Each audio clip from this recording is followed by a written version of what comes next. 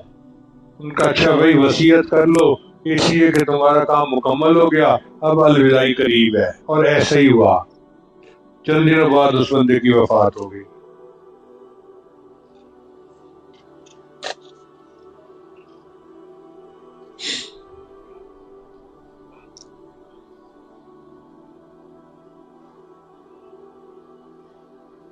بہت سارے احباب بیعت ہونے کی نیت سے آتے ہیں اور پیغام بھیجتے ہیں، تو اس وقت توبہ کے کلمات پڑھائے جائیں گے۔ سچے دل کے ساتھ ایک مرتبہ پھر توبہ کر لیجئے۔ جو کلمات ہی عاجز پڑھے، سچے دل کے ساتھ پیچھے پیچھے پڑھتے جائیے۔ پڑھیے بسم اللہ الرحمن الرحیم، لا الہ الا اللہ محمد الرسول اللہ، آمنت باللہ وملائکتہ وکتبہ ورسلہ والیوم الآخر والقدر خیرہ وشرہ من اللہ تعالی والبعث بعد الموت، آمنت باللہ کما ہوا باسمائہ وصفاتہ وقبلت جمیع احکامہ اقرار باللسان وتصدیق بالقلب، اشہد ان لا الہ الا اللہ واشہد ان محمدا عبدہ ورسولہ، استغفر اللہ ربی من کل ذنب واتوب الیہ برحمتک یا ارحم الراحمین۔ ان کلمات کو پڑھنے سے ہم تو بتائے ہو چکے ہیں، چند معمولات ہیں جن کو باقاعدگی سے کریں گے تو اللہ تعالیٰ دل کو منور کریں گے۔ پہلا عمل ہے 100 مرتبہ استغفار صبح و شام پڑھنا، دوسرا ہے 100 مرتبہ درود شریف صبح و شام پڑھنا، تیسرا ہے قرآن مجید کی تلاوت روزانہ کرنا، ایک پارہ پڑھیں عام دنوں میں تو بہت اچھا، رمضان مبارک میں تلاوت کی کثرت کریں تو زیادہ فائدہ ہوگا۔ چوتھا عمل ہے چلتے پھرتے ہر وقت دل میں اللہ کو یاد کرنا، ہتھ کار ول دل یار ول۔ اور پانچواں عمل ہے مراقبہ۔ مراقبہ تمام معمولات کا لب لباب اور نچوڑ ہے۔ طریقہ بڑا آسان ہے، جب نماز پڑھ کے فارغ ہوں تو تھوڑی دیر کے لیے اللہ سے لو لگا کے بیٹھ جائیں۔ اللہ کی رحمت آ رہی ہے، دل میں سما رہی ہے، دل کی ظلمت اور سیاہی دور ہو رہی ہے، اور میرا دل اللہ اللہ اللہ بول رہا ہے اور میں سن رہا ہوں۔ انشاءاللہ 10-15 منٹ روزانہ مراقبہ کریں گے تو دل میں اللہ کی محبت بڑھے گی اور آپ خود اس کی لذت کو محسوس کریں گے۔ میری دعا ہے اللہ سب کو اپنے مقبول بندوں میں شامل فرمائے۔